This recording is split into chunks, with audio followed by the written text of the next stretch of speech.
although he also says no boots on the ground, no troops, U.S. troops in Syria. Dana Bash is our chief congressional correspondent. Dana, you watched all 3.5 hours like all of us did.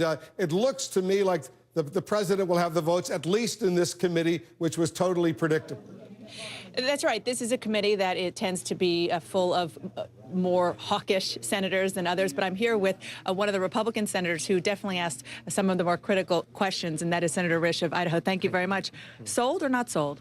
Not sold at this point, but, you know, we've got another day of this. In the morning, we have some more classified hearings, and I really want to give the administration the ability to make their case. I'm going to listen carefully to that, but it's a heavy lift for me right now. Now, I know your questioning was more about Russia, but even more broadly, what makes this such a heavy lift for you? Well, I've got the number one concern for me is that it's going to get away from us.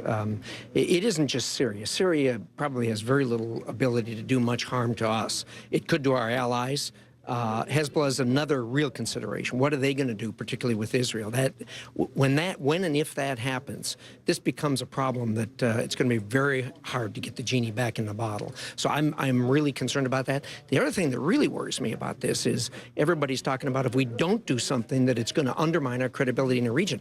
Well, what happens if we do something and we don't finish off Assad? What are our allies going to say? What kind of Assad will crawl out from under his rock and beat his chest and say, look, I stood up to the great American war machine and I won, and here I am. What are our allies going to, how will they respond to that? But the other part of that argument that Secretary Kerry and others have been making is if the United States doesn't stand up, even on a moral level, then what's the point? What's the point of standing for the kind of morality that the U.S. tends to stand for? Well, I think you have to make decisions on a case-by-case basis. I mean, there is no question what this man did is terrible. It's awful.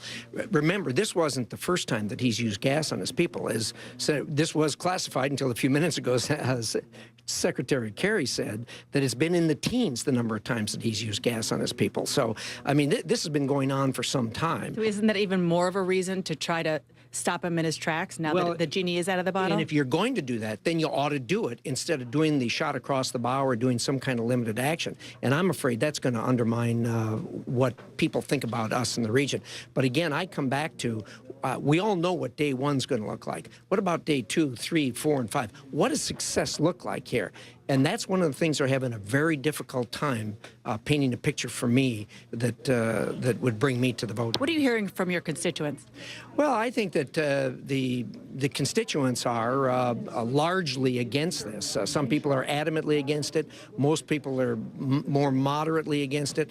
But I'm certainly not getting any kind of clamor at home that America ought to pull the trigger on Syria. Senator, thank you very much. We'll talk to you after your classified briefing tomorrow. I know you can't tell us the details, but maybe you can tell us your position. Generally. Thank you for stopping. Wolf, back to you.